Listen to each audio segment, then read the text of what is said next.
உலகத்தில் மிகப்பெரிய ஆசீர்வாதம் என்ன? மன்னிப்பு. சொல்லுங்க, மன்னிப்பு. புதிய ஏற்பாடு எப்படி ஆரம்பிக்குது? மன்னிப்பு. எல்லாம் சொல்லுங்க, மன்னிப்பு.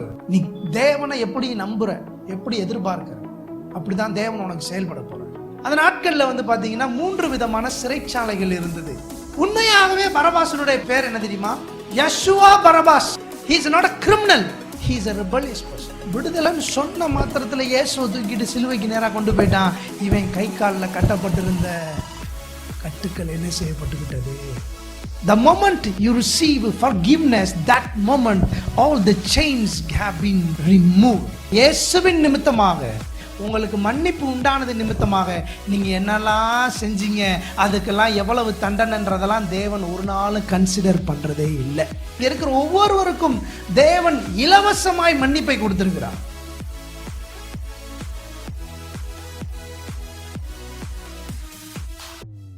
கடந்த பல வாரங்களாக நம்ம என்ன செய்கிறோம் அப்படின்னா, தியத்ரா சபையை பற்றி பேசிகிட்டு இருக்கிறோம். தியத்ரா சபை என்பது ஒரு வஞ்சிக்கப்பட்ட ஒரு சபை, ஏமாற்றப்பட்ட ஒரு சபை. புதிய ஏற்பாட்டில் தியத்ரா பார்த்தீங்க அப்படின்னா இன்றைக்கு இருக்கிற சபைகளுக்கு எல்லாத்துக்கும் எடுத்துக்காட்டான ஒரு சபையாக இருக்குன்றத நான் உங்களுக்கு சொன்னேன். பல மாதமாக போதிச்சுக்கிட்டு இருக்கிறேன். அவங்க நிறைய போதனைகள், தவறான போதனைகளை கேட்டு ஏமாற்றப்பட்டு போனார்கள்.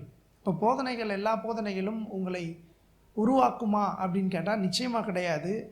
சரியான ஆட்களோட போதனைகளை கேட்காம நீங்கள் வெற்றி பெற முடியாது. அப்போ இந்த பூமியில் சரியான போதனைகளை கேட்காத விசுவாசிகள் என்ன செய்கிறாங்க? ஆண்டவருக்கு சாட்சியாக இருக்க முடியாது. சாட்சியாக இருக்கணும்னு நினச்சிட்டிங்க அப்படின்னா நல்ல போதனைகளை கேட்க இருக்கிறீங்களா? அப்போ ரொம்ப முக்கியம், ஒரு போதனை உங்கள் வாழ்க்கையை மாற்றுவதற்கு, சரியான போதனை உங்கள் வாழ்க்கையை மாற்றுவதற்கு நீங்கள் சரியான இடத்திற்கு முதல்ல என்ன செய்யணும்? போகணும். சரியான செய்திகளை கேட்கணும். யூடியூப்பில் டெய்லி 1 நிமிஷம் மெசேஜ் அனுப்புகிறோம். யூடியூப்பில் என் செய்தி ஏராளம் இருக்குது.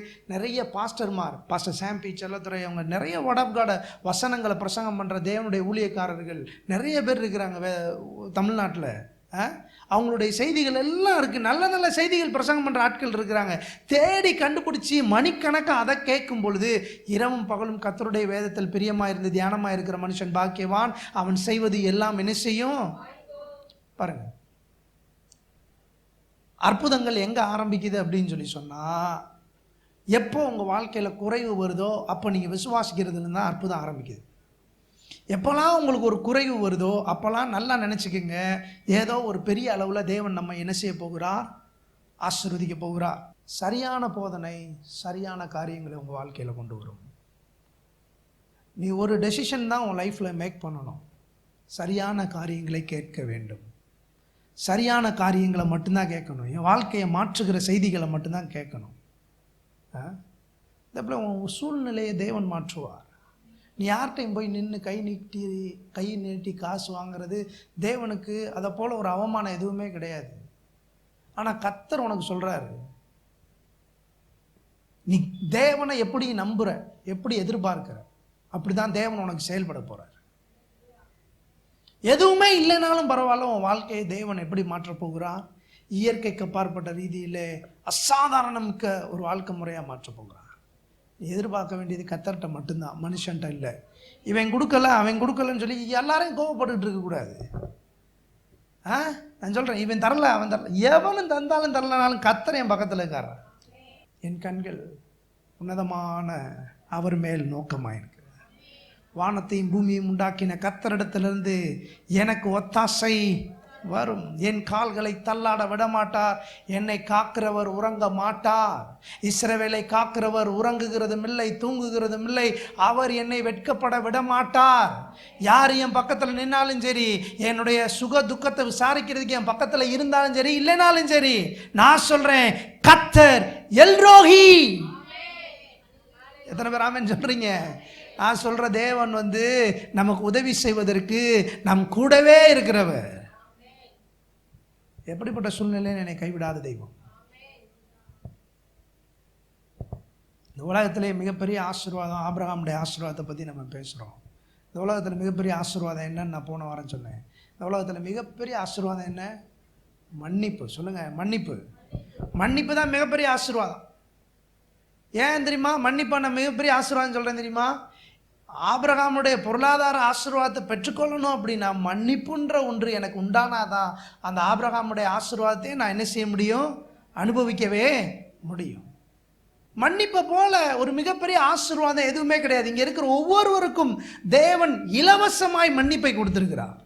நான் இலவசமாய் அவருடைய இரத்தத்தினாலே என்ன செய்யப்பட்டிருக்கிறேன் சொல்லுங்க, மன்னிக்கப்பட்டிருக்கிறேன். மன்னிக்கப்பட்டாச்சு அப்படின்னா அதுக்கப்புறம் அந்த தவறுக்குரிய தண்டனைக்கு ஒரு தடவை மன்னிப்பு உண்டாயிருச்சு அப்படின்னா திருப்பி அதே தவறுக்கு தண்டனை கிடையாது. எத்தனை பேர் ஆமென் சொல்றீங்க?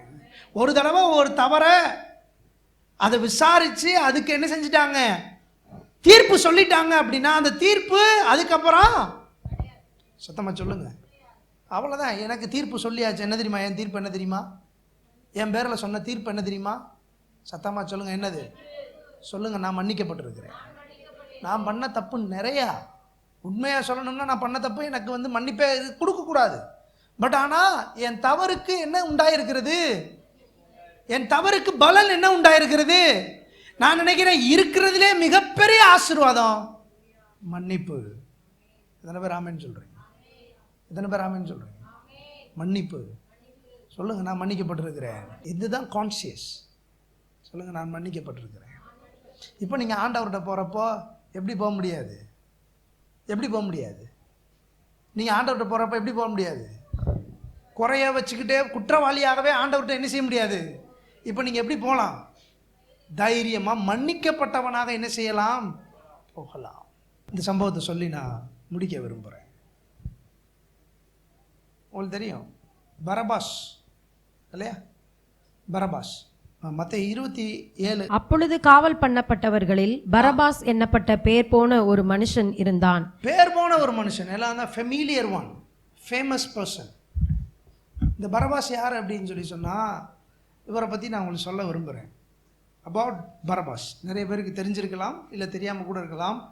தெரிஞ்சவங்க கவனிங்க, தெரியாதவங்களும் கவனிங்க. பரபாஸ் அப்படின்னா இந்த பேரை 2 பேராக பிரிக்கலாம். பார், அப்பாஸ். பார் பார் அப்படின்னா பார்னா மகன் அர்த்தம். பார்னா என்ன அர்த்தம்? மகன்.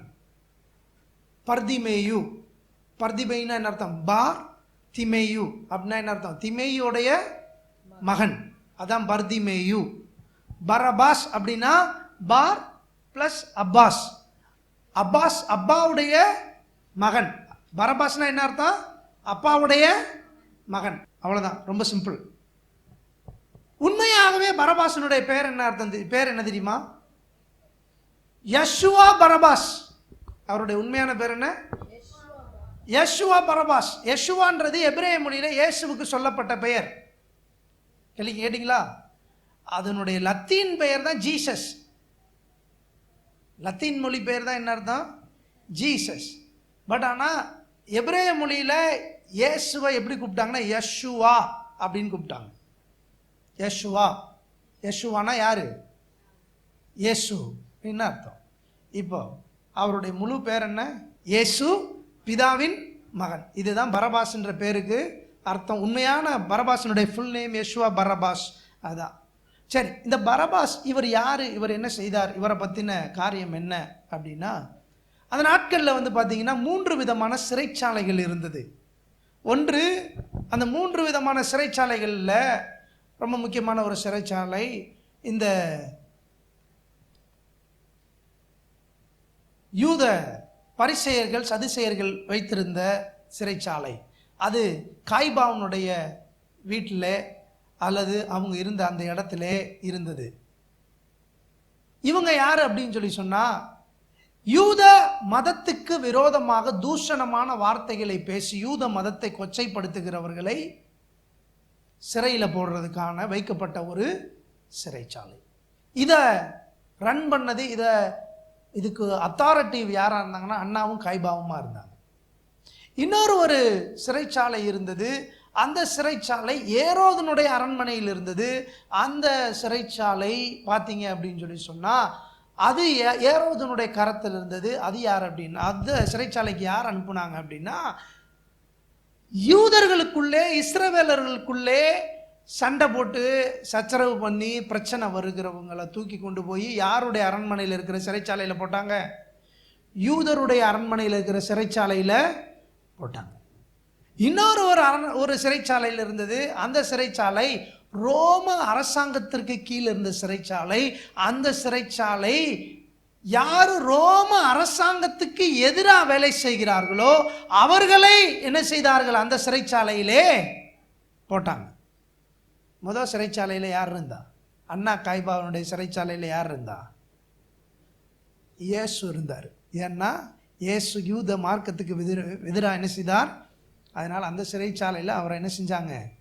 போட்டாங்க. ஏரோதுக்கிட்ட அனுப்புனாங்க. ஆனால் ஏரோது என்ன செய்யலை? பிளாத்துக்கிட்ட அனுப்பிட்டார். சரி, இப்போ இந்த பரபாஸ் எந்த சிறைச்சாலையில் இருந்தார் அப்படின்னா, பரபாஸ் ரோம அரசாங்கத்திற்கு எதிராக வேலை செய்தார். அதனால இவர் எங்க இருந்தார்? ரோம அரசாங்கத்தினுடைய சிறைச்சாலையில் என்ன செய்தார்? இருந்தார். இவங்களுடைய முடிவு என்ன அப்படின்னா, அந்த நாட்களில் இருந்த அந்த ஆடிட்டோரியத்தில் கிளாடியேட்டர்னு சொல்லுவாங்கல்ல, பெரிய பெரிய மிருகங்கள், சிங்கங்கள், புலிகளோட சண்டை போடுற ஒரு ஆரினா, பெரிய மக்கள் கூடி இருப்பாங்க. அங்கே புலியோட சிங்கத்தோடலாம் என்ன செய்வாங்க? மனுஷங்க சண்டை போட வைப்பாங்க. அந்த மாதிரி ரோம தேசத்துக்கு என்ன செஞ்சிருவாங்க?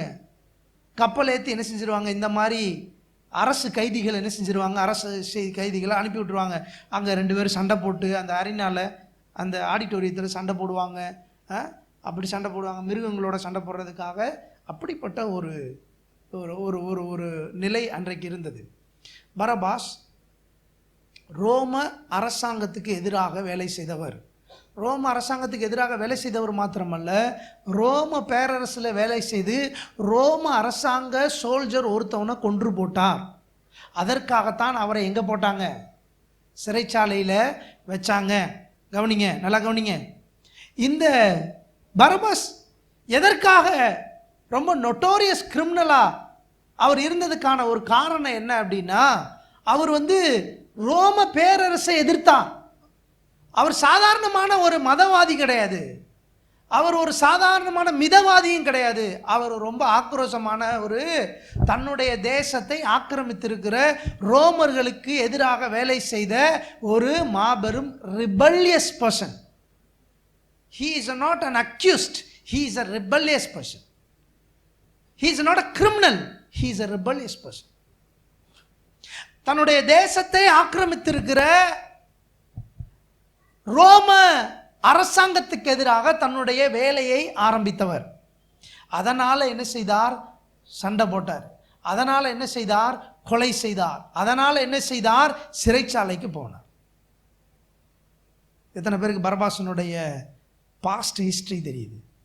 அவர் ஒரு கிரிமினல் கிடையாது. அவர் ஏதோ திருடி கொள்ளையடித்து அந்த மாதிரி கிரிமினல் கிடையாது. அவர் எப்படி சொல்கிறது, நம்ம ஊரில் சொல்லணும்னா அவர் நேதாஜி சுபாஷ் சந்திர போஸ். புரியுதா? பரபாஸ் யார்? சுபாஷ் சந்திர போஸ் மாதிரி ஒரு வீரன். இப்போ எத்தனை பேருக்கு இப்போ பரபாஸை பற்றின ஐடியா வந்துருச்சா? ஓகே, சரி. இப்போது பரபாஸ் கொலை செய்தவர்கள் யாருன்னா போர்ச்சேவகர்கள். ஏன்னா அவர் யாரோட தான் சண்டை போடணும்? அவங்க ரோம போர்ச்சேவர்களோட சண்டை போட்டு கொலை செய்தா. இப்போ பரபாஸ் 4 பேரை கொண்டு போட்டான், பரபாஸ் 3 பேரை கொண்டு போட்டான்னா ஊருக்குள்ள பெரிய. ஆனால் உண்மையாகவே அவர் சாதாரண மக்களுக்கு எதிரானவர் கிடையாது. சாதாரண மக்களுக்காகன ஒரு ரவுடி கிடையாது. நம்ம ஊரில் சொல்கிறாங்களே ரவுடி, அந்த மாதிரி ரவுடி கிடையாது அவர். அப்படிப்பட்ட ஒரு நபர். ஸோ இப்போது பரபாஸ் ஜெயிலில் இருக்கிறார். ஸோ என்ன கதை வாசிங்க, 27:17. பொறாமையினாலே அவரை ஒப்பு கொடுத்தார்கள் என்று பிலாத்து அறிந்து அவர்கள் கூடியிருக்கையில் அவர்களை நோக்கி, எவனை நான் உங்களுக்கு விடுதலையாக்க வேண்டும் என்கிறீர்கள்? பரபாசையோ கிறிஸ்து என்னப்படுகிற இயேசுவையோ என்று கேட்டான். அவன் நியாயாசனத்தில் உட்கார்ந்திருக்கையில் அவனுடைய மனைவி அவனிடத்தில் ஆள் அனுப்பி, நீர் அந்த நீதிமானை ஒன்றும் செய்ய வேண்டாம், அவர் நிமித்தம் இன்றைக்கு சொப்பனத்தில் வெகுபாடுபட்டேன் என்று சொல்ல சொன்னாள். பரபாசை விட்டுவிட கேட்டுக்கொள்ளவும் இயேசுவை கொலை செய்விக்கவும் பிரதான ஆசாரியரும் மூப்பரும் ஜனங்களை ஏவிவிட்டார்கள். தேசாதிபதி ஜனங்களை நோக்கி, இவ்விருவரில் எவனை நான் உங்களுக்கு விடுதலையாக்க வேண்டும் என்று கேட்டான். அதற்கு அவர்கள் பரபாசை என்றார்கள். பிலாத்து அவர்களை நோக்கி, அப்படியானால் கிறிஸ்து என்னப்பட்ட இயேசுவை நான் என்ன செய்ய வேண்டும் என்று கேட்டான். அவனை சிலுவையில் அறைய வேண்டும் என்று எல்லாரும் சொன்னார்கள். தேசாதிபதியோ, ஏன், என்ன பொல்லாப்பு செய்தான் என்றான். அதற்கு அவர்கள், அவனை சிலுவையில் அறைய வேண்டும் என்று அதிகமாய் கூக்குரலிட்டு சொன்னார்கள். போதும், கவனி, கதையை சொல்லிடுறேன். வருஷம் பஸ்கா பண்டிகை நாட்களில் ஒரு முறை இருக்கிறது. என்ன?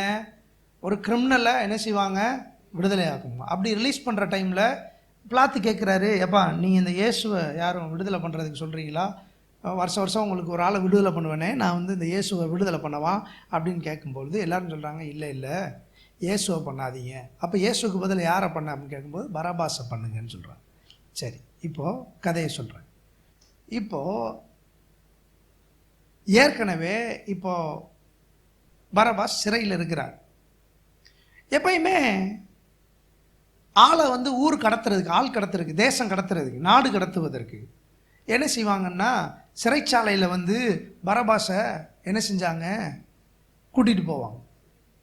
ஒவ்வொரு முறையும் அவங்க கோர்ட் அட்டன் பண்ணிவிட்டு கடைசியாக அவனுக்கு ஜட்ஜ்மெண்ட் என்ன, அடுத்த வாரம் நீ என்ன இங்கே போகிற, ரோமுக்கு போக போகிற அப்படின்னா என்ன அர்த்தம்? அவர் அங்கே போய் சண்டை போட்டு புலியோடைய சிங்கத்தோடைய சண்டை போட்டு சாக போகிறாருன்றதான் கணக்கு.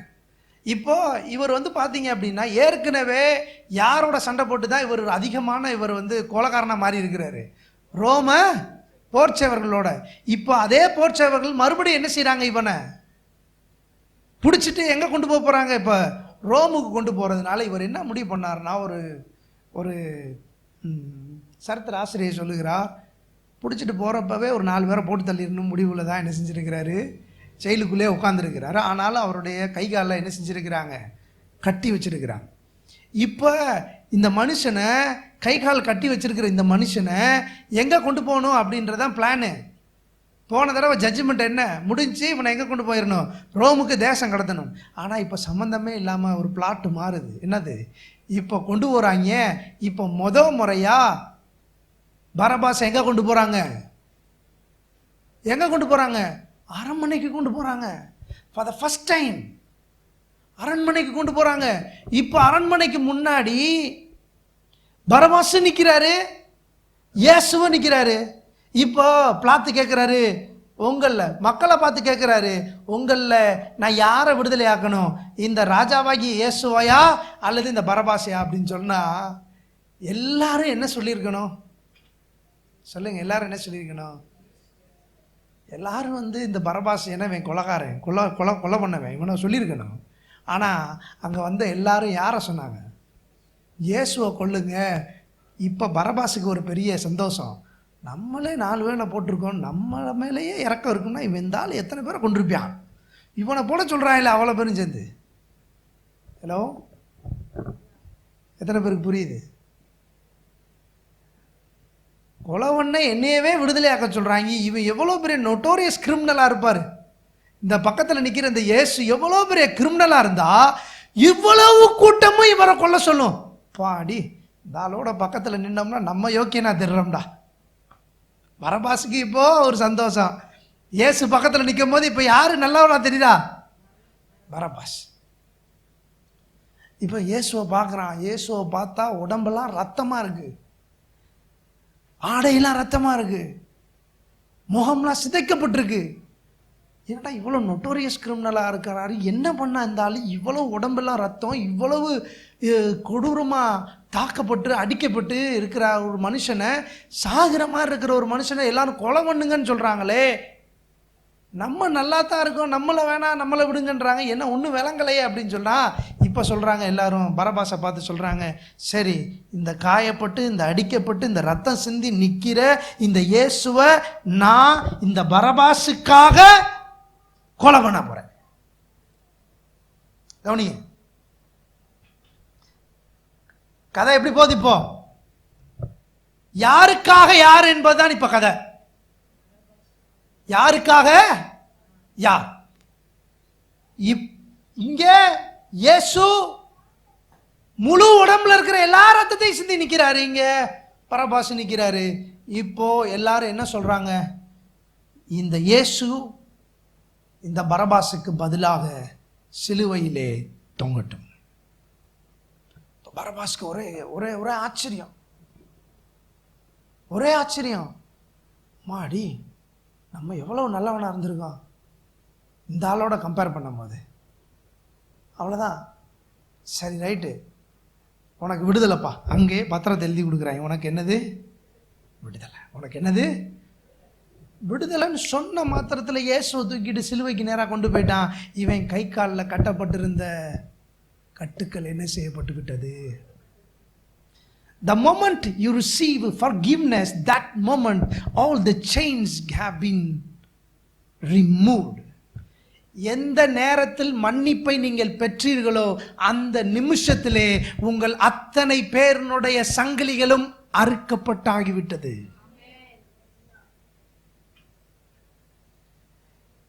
எந்த நிமிஷத்துல அவன் பாருங்க. இப்போ பரபாஸ்க்கு ஒன்றும் விளங்கலை. இப்போ யாரும் பரபாஸை கண்டுக்கல. உங்களுக்கு தெரியுமா? பரபாஸுக்கு மன்னிப்பு கொடுத்ததுக்கு அப்புறம் பரபாஸ் நினைச்சான், நம்ம தாண்டா ஹீரோ, நம்ம தாண்டா ஹீரோ, மக்கள்லாம் நம்மளை தாண்டா நேசிச்சிருக்கிறா, நம்ம தாண்டா எல்லாமே நினைச்சா. இப்போ பரபாஸ் வெளியே இறங்கின உடனே ஒரு பய பரபாஸை பார்க்கல, எல்லாரும் இயேசுவுக்கு பின்னாடி போகிறான். இந்த ஆள் எப்படி சாகணும் அப்படின்னு சொல்லி பார்க்க பரபாஸ்க்கு ஒரே கன்ஃபியூஷன். ஜோசிஃபஸ்னு ஒரு ஹிஸ்டாரிக்கல் ரபாய் ஒருத்தர் சொல்கிறாரு, ஒரு எபிரேய ஸ்காலர் ஒருத்தர் சொல்கிறாரு, பரபாஸுக்கு இது ஒரு மிகப்பெரிய ஆச்சரியமான ஒரு கேள்வியாக இருந்தது. என்னன்னா, இந்த இயேசு யார்? எதற்காக எனக்காக அவர் பரிமாறப்பட்டார்? எதற்காக என் சார்பாக சிலுவையிலே தொங்கினார்? இயேசு யார்? இயேசு சிலுவைக்கு போய்விட்டார், இயேசு மரித்து விட்டார், இயேசு ரத்தத்தை சிந்தி மரித்து அடக்கம் பண்ணப்பட்டு 3ஆம் நாள் உயிரோடு எழுந்து விட்டார். பின்னரும் இயேசுவை தேடுகிற முயற்சியில் இருந்து பின்வாங்கவே இல்லையாம் பரபாஸ். யார் இவர்? எனக்காக ஏன் வந்தார்? யார் இவர்? எனக்கு மன்னிப்பை கொடுத்துட்டு இவர் ஏன் சிலுவைக்கு போனார்? சரித்திர ஆசிரியர்கள் சொல்லுகிறார்கள், இயேசு பரமேறி சென்ற பின்பு பரபாஸ் அப்போஸ்தலர்களை சந்தித்து அப்போஸ்தலருடைய கூட்டத்திலே ஒருவனாக மாறிவிட்டான். பல நாட்கள் ஊழியம் செய்து அவருக்காக இரத்த சாட்சியாக மரித்தான் என்று சரித்திரம் சொல்லுகிறது. தேவப்பிள்ளைனே, பரபாஸ் யார்? அந்த பரபாஸ் உண்மையாக சொல்லணும்னா தேவனுடைய பிள்ளை, குற்றம் சாட்டப்பட்ட தேவனுடைய பிள்ளை, அப்பாவுடைய மகன் நான் தான். உண்மையான அப்பாவோட மகன் நான் தான். ஆனால் என் மேலே ஒரு குற்றம் இருக்குது. இந்த யெஷுவா என்னை என்ன செய்து விட்டார்? மன்னித்து விட்டார். இன்றைக்கும் காலையில் நான் உங்களுக்கு சொல்லுகிறேன், தேவன் உங்களை மன்னித்தது நிமித்தமாக, உங்களுக்கு மன்னிப்பு உண்டானது நிமித்தமாக, இயேசுவின் நிமித்தமாக உங்களுக்கு மன்னிப்பு உண்டானது நிமித்தமாக நீங்கள் என்னெல்லாம் செஞ்சீங்க, அதுக்கெல்லாம் எவ்வளவு தண்டனைன்றதெல்லாம் தேவன் ஒரு நாள் கன்சிடர் பண்ணுறதே இல்லை. உங்களுடைய தவறுகளை தேவன் லிஸ்ட் போட்டு பார்க்கறத விட்டுட்டாரு, கைவிட்டுட்டாரு. அதை தேவன் அதை பார்க்கிறதே இல்லை. ஏசாயா 1:18. சீக்கிரம் வழக்காடுவோம் வாருங்கள் என்று கர்த்தர் சொல்லுகிறார். உங்கள் பாவங்கள் சிவேர் என்றிருந்தாலும் உறைந்த மழையைப் போல் வெண்மையாகும், அவைகள் இரத்தாம்பர சிவப்பாயிருந்தாலும் பஞ்சை போல ஆகும். ஆண்டவர் சொல்றாரு, எவ்வளவு கொடூரமா உன் பாவம் இருந்தாலும் அந்த பாவத்தை என்னால மன்னிக்க முடியும். 1 யோவான் புத்தகம் 1ஆம் அதிகாரம் 9ஆவது வசனத்தை வாசி. 1 யோவான் 1:9.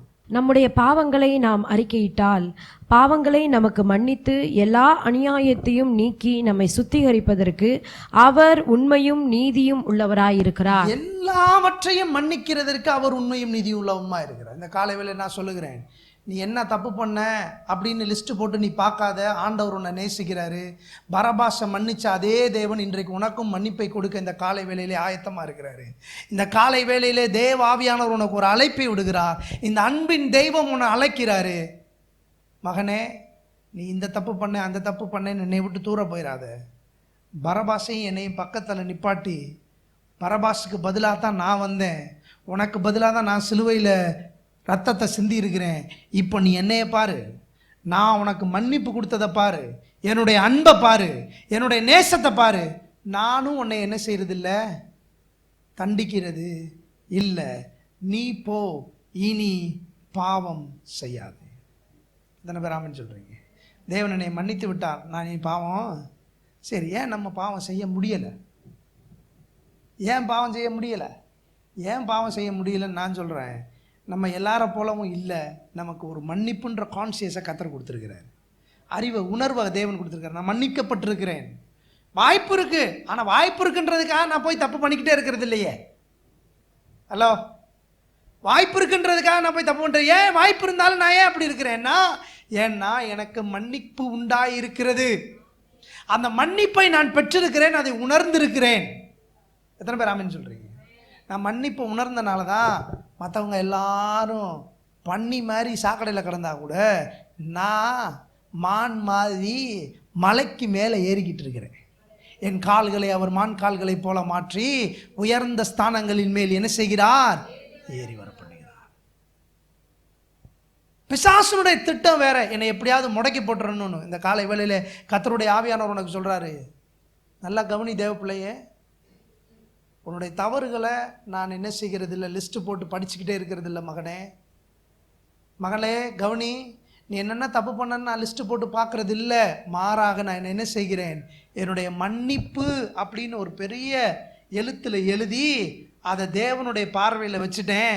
இப்போ கர்த்தருடைய பார்வையில் நான் நீதிமான், தேவனுடைய குமாரன், இயேசுவுடைய இரத்தத்தினாலே கழுவப்பட்ட தேவனுடைய சுதந்திரன், அவருடைய பிள்ளை, அப்படி இருக்கிறேன். இப்போ நான் தேவனுடைய பிள்ளையாக இருக்கிறேன். எத்தனை பேர் ஆமென் சொல்கிறீங்க? உன் வாழ்க்கையில் ஏதாவது உனக்கு பலிக்கணும், உனக்கு ஏதாவது நடக்கணும்னு ஆசைப்பட்ட அப்படின்னா இந்த எண்ணத்துக்குள்ளே வாங்க. இதுதான் பேசிக். நான் மன்னிக்கப்பட்டிருக்கிறேன்.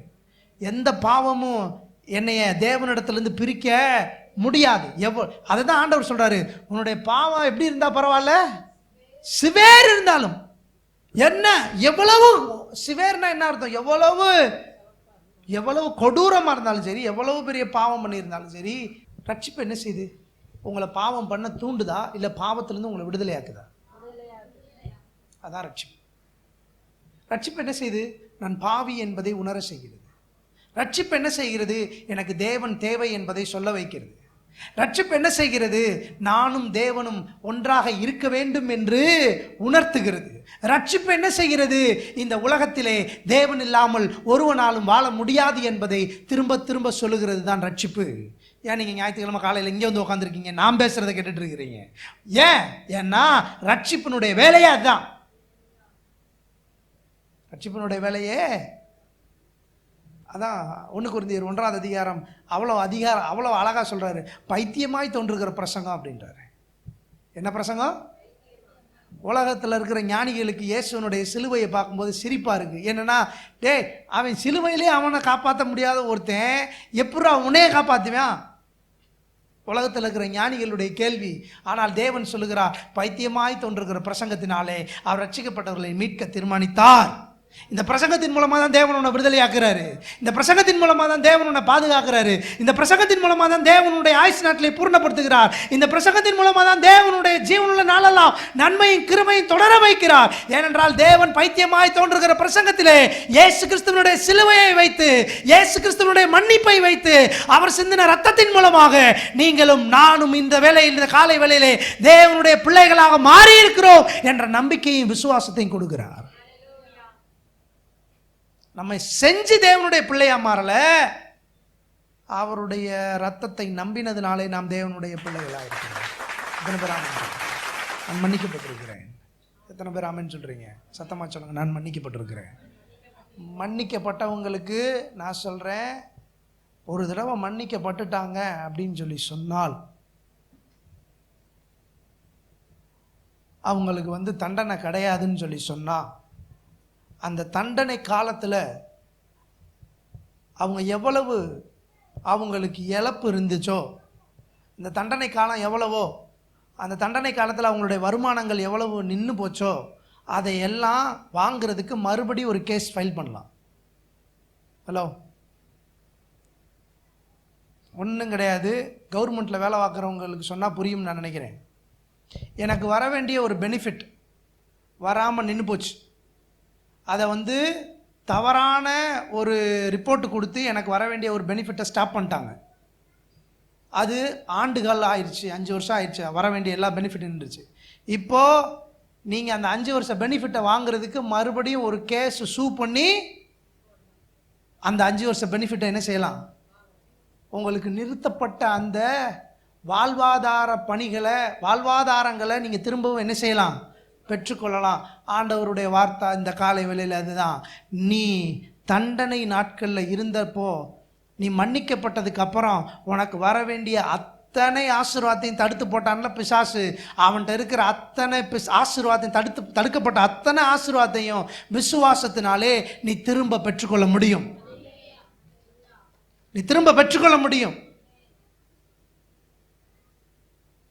மன்னிப்பு என்ன செய்கிறது தெரியுமா? உங்களுக்கு தண்டனையை ரத்து பண்ணுது, உங்களுக்கு தடையா இருக்கிற பணத்தையும் பெற்று தருது.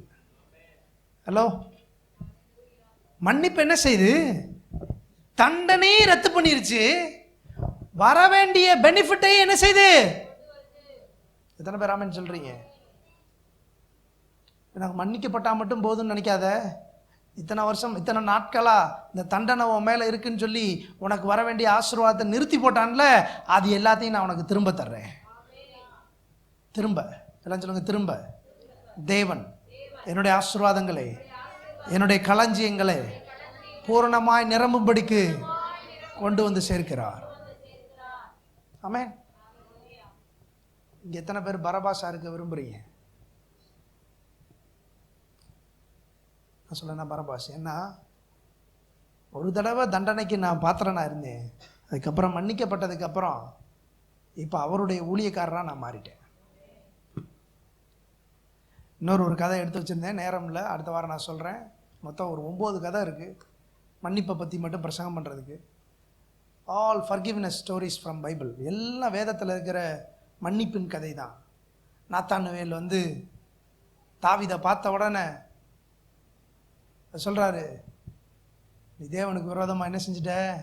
பாவம் செஞ்சிட்ட. ஆனால் அதே தீர்க்கதரிசி இயேசு முன்னாடி நிற்கிறாரு. அந்த பெண்ணை தூக்கிட்டு வராங்க, கையும் களவுமா அவளை பிடிச்சிட்டோம் தெரியுமா அப்படின்னு கேட்குறாங்க. ஆண்டவர் சொல்கிறாரு, நீ போ, உன் பாவங்கள் உனக்கு மன்னிக்கப்பட்டது. எவ்வளோ பெரிய தேவன்! நாத்தானுவேல் இவர் பெரிய வீரன். யாரு? தாவீது. அந்த ஆட்டுக்குட்டியை பிடிச்சிட்டு போனவன, அந்த ஆட்டுக்குட்டியை திருடிட்டு போனவன சரியான தண்டனை கொடுத்தே ஆகணும் அப்படின்னு சொல்லி இவர் தீர்ப்பு கொடுக்குறாரு. தீர்ப்பு கொடுத்தா அந்த களவான்ட்டு போன களவாணி பையில நீதாண்டா அப்படின்னு நாத்தானுவேல் சொல்றாரு.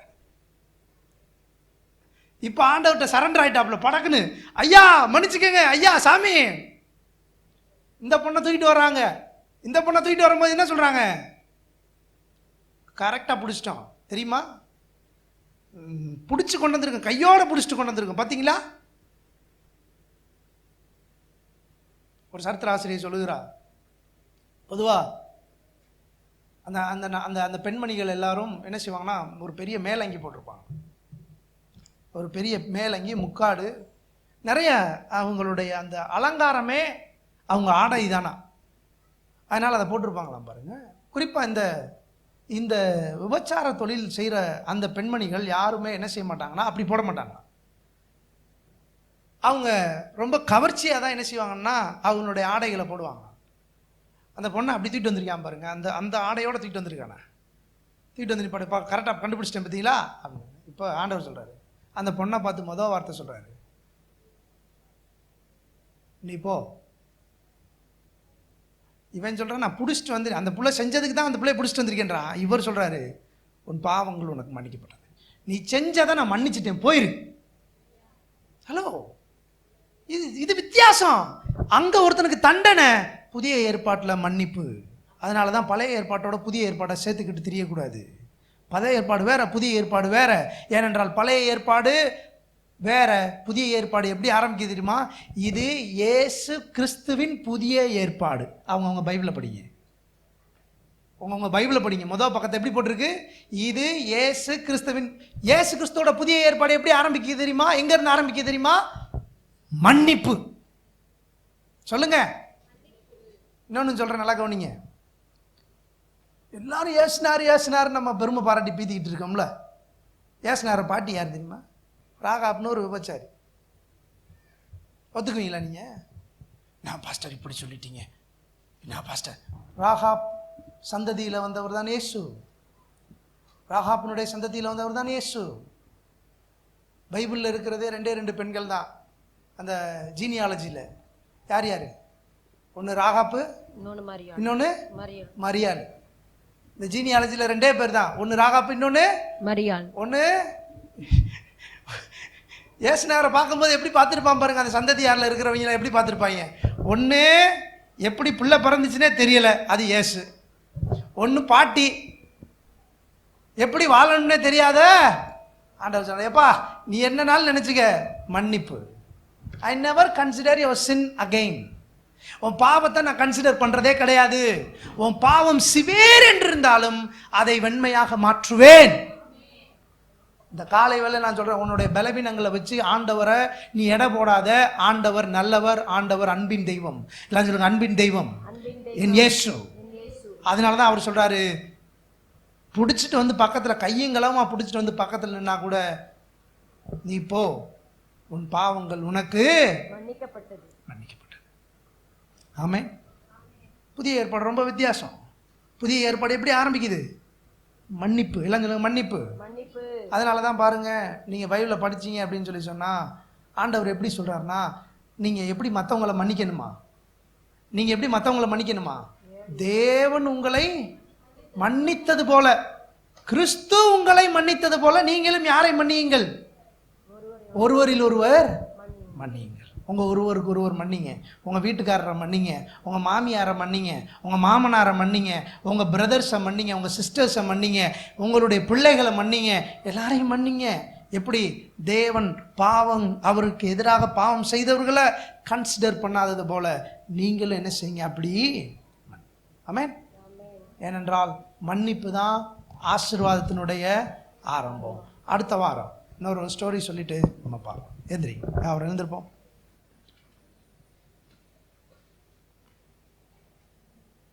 Thank you Jesus. Glory to God. எத்தனை பேர் இந்த காலை வேளையில் மன்னிக்கப்பட்டிருக்கிறீர்கள்? மன்னிக்கப்பட்டிருக்கிறவங்களாம் கரங்களை உயர்த்தி கர்த்தரை ஸ்தோத்தரிப்போம். ஹல்லேலூயா. சத்தமா சொல்லுங்க, அல்லேலூயா. வரலையே, உண்மையிலே மன்னிக்கப்பட்டிருக்கிறவங்க சத்தமா சொல்லுங்க, ஆமென், அல்லேலூயா. நான் மன்னிக்கப்பட்டிருக்கிறேன் இயேசுவின் இரத்தத்தினாலே, என் பாவங்கள் அற நான் மன்னிக்கப்பட்டிருக்கிறேன். தேவன் என் பாவங்களை எண்ணாதிருக்கிறார். என்னுடைய பலவீனங்களை தேவன் நினைப்பதில்லை. தேவன் என்னை பாவங்கள் அற என்னை கழுவி நீதிமானாக மாற்றிவிட்டார். எத்தனை பேர் ஆமென் சொல்றீங்க? பாவங்களற கழுவப்பட்ட நீதிமான், பாவங்களற கழுவப்பட்ட நீதிமான். No more sins. கடவுள் அங்கிருந்து வானத்திலிருந்து பார்க்கறாருன்னு வச்சுக்கோங்க, பரலோகத்திலிருந்து பார்க்கறாருன்னு வச்சுக்கோங்களேன். நீ இன்னைக்கு என்ன தப்பு பண்ண, நாளைக்கு என்ன தப்பு பண்ணன்னு பார்க்கறதே இல்லை. உன் தப்பை அவர் கன்சிடர் பண்றதே கிடையாது. God never consider your sin, but God consider you are his children. Hallelujah. நீ நல்லவர், சர்வ வல்லவர், உம்மை போல் வேறு தேவன் இல்லை. Hallelujah, hallelujah, hallelujah, hallelujah, hallelujah, hallelujah, hallelujah, hallelujah. உம்மை ஆராதிக்கின்றோம் இயேசுவே, உம்மை ஆராதிக்கின்றோம், உம்மை ஆராதிக்கின்றோம்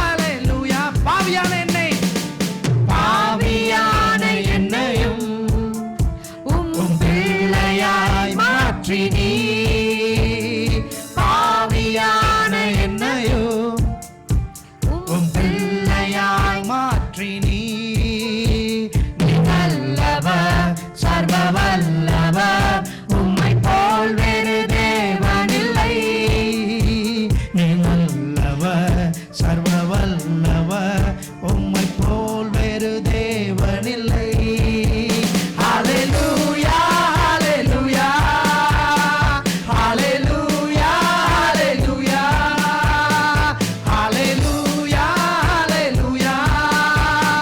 ஹல்லேலூயா ஹல்லேலூயா என்னை காணும் தேவனே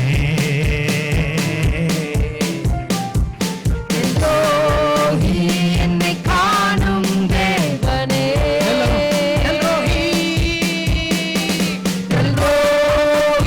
என்னை காணும் தேவனே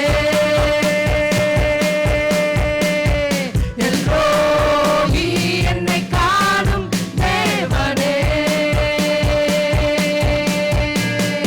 அதிகாலையில் சூரியனை பார்க்கையிலே என் தேவன் உறங்காரன் என்று நான் அறிவேன்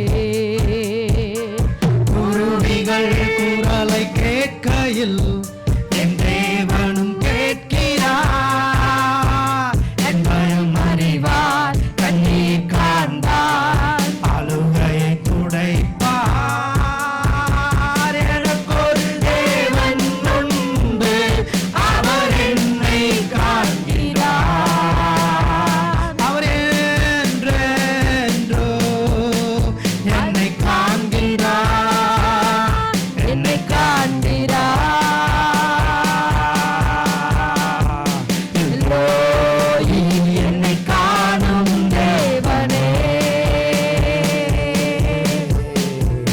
எல்லோரி என்னை காணும் தேவனே எல்லோரி என்னை காணும் தேவனே எல்லோரி என்னை காணும் தேவனே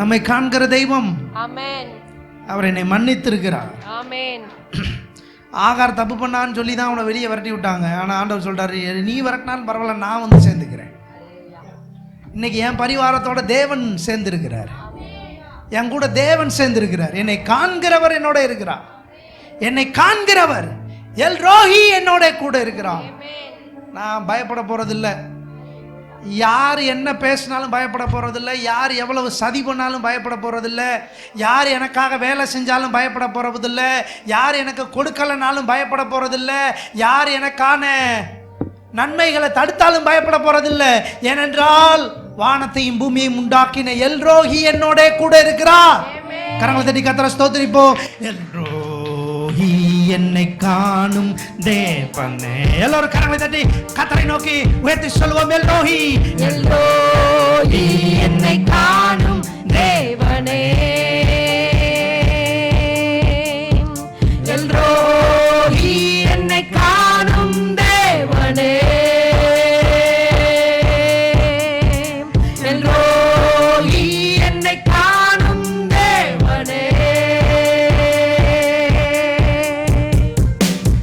தகப்பனே இந்த காலை வேளையில் இந்த சபையை ஆஸ்வதிக்கிறேன் இந்த சபை இந்த ஜனங்கள் எல்லோரும் மன்னிக்கப்பட்டவர்கள் எவர்களுடைய பாவங்கள் மன்னிக்கப்பட்டதோ எவர்களுடைய பாவத்தை தேவரீர் நீர் எண்ணாதிருக்கிறீரோ அவர்கள் எல்லோரும் பாக்கியவான்கள் என்று சங்கீதம் 103 சொல்லுகிறதை இந்த காலை வேளையில் நினைவு கூறுகிறோம் ஆண்டவரே பாக்கியவான்கள் இந்த சபையார் இந்த நற்செய்தி சபை ஜனங்கள் பாக்கியவான்கள் ஆசீர்வதிக்கப்பட்டவர்கள் இந்த சத்தியங்கள் இவருடைய காதுகளிலே விழுந்து இவருடைய விசுவாசத்தை தூண்டி விடுகிறதற்காக ஸ்தோத்திரம் பொல்லாதவர்களாகிய நீங்கள் உங்கள் பிள்ளைகளுக்கு நல்ல ஈவுகளை கொடுக்க அறிந்திருக்கும் பொழுது தம்மிடத்தில் வேண்டிக் கொள்கிறவர்களுக்கு தேவன் நன்மையான ஈவுகளை தருவது அதிக நிச்சயம் தடையே கிடையாது ஆண்டவரே மன்னிக்கப்பட்ட உங்களுடைய பிள்ளைகளுக்கு நீர் நன்மையானதை தருகிறீர் தடுக்க முடியாது அந்த குழந்தையை தடுக்க முடியாது அந்த ஆசீர்வாதத்தை அந்த உயர்வை தடுக்க முடியாது அந்த இடத்தை தடுக்க முடியாது, அந்த வீட்டை தடுக்க முடியாது, இந்த ஆலயம் கட்டுவதை தடுக்க முடியாது. Glory. வார்த்தைகளை கொண்டு இந்த ஊழியம் செய்ததுக்காக உமக்கு நன்றி ஆண்டவரே. பிள்ளைகள் ஒவ்வொருவர் மேலும் உடைய ஜீவனை பேசுகிறோம், உடைய ஆசீர்வாதத்தை பேசுகிறோம். நீர் மாத்திரமே அவர்களை வழி நடத்துகிறதற்காக உமக்கு நன்றி. இயேசுவின் நாமத்தில் பிள்ளைகளை ஆசீர்வதித்து ஜெபிக்கிறேன். இவர்கள் இந்த வாரம் முழுவதும் ஆசீர்வாதம் அவர்கள் தங்கட்டும். ஆமென். வாரம் முழுவதும் கையின் பிரயாசங்கள் இவர்களுடைய வீட்டிலே தங்கட்டும். ஆமென். குறைவுகள் நிறைவாகட்டும். ஆமென். தேவையை ஆண்டவரே நாளைய தினத்தை குறித்த கவலையை இவர்கள் அகற்றுகிறதற்காக உமக்கு நன்றி. பெரிய காரியங்களை நீங்க செய்ய போறீங்க ஆண்டவரே. களஞ்சியங்களை பூரணமாய் நிரப்ப போறீங்க. ஆலைகள் புது திராட்சரசம் புரண்டு ஓட செய்ய போறீங்க. பணங்கள் ஏராளமாய் வந்து குவிகிறதற்காக, பண தேவைகள் நிவர்த்தி செய்யப்பட போகிறதற்காக, சுகம் உண்டானதுக்காக உமக்கு நன்றி. இயேசுவின் நாமத்தில் வந்த ஒவ்வொருவர் மேலும், பிள்ளைகள் சிறுவர் முதல் பெரியவர் மேலும் ஒவ்வொருவர் மேலும் ரத்தத்தை பூசுகிறேன். பாதுகாத்துக் கொள்ளுங்க. இந்த மன்னிப்பை குறித்த வெளிச்சம் பிள்ளைகளுக்கு உண்டாகட்டும். ஆமென். எவருக்கு மன்னிக்கப்பட்டதோ அவனுக்கு சகலமும் உண்டாகிறதற்காக இயேசுவின் நாமத்தில் ஜெபிக்கிறோம் ஜீவன் நல்ல பிதாவே. ஆமென். ஆமென். கர்த்தருடைய ஆசீர்வாதத்துக்காக கடவர் கர்த்தர் தம்முடைய முகத்தை உன்னை பிரகாசிக்க பண்ணி உன்னை கிருபையா இருக்க கடவர். கர்த்தர் தம்முடைய முகத்தை உன்னை பிரசன்னமாக்கி உனக்கு சமாதானம் கட்டளையிட கடவர். கர்த்தராகிய இயேசு கிறிஸ்துவின் கிருபையும் பிதாவாகிய தேவனுடைய அன்பும் பரிசுத்தாவினுடைய அந்யோன்ய ஐக்கியம் நம் அனைவரோடும் என்றும் என்றும் சதா காலங்கள் இருப்பதாக. ஆமென். God bless you.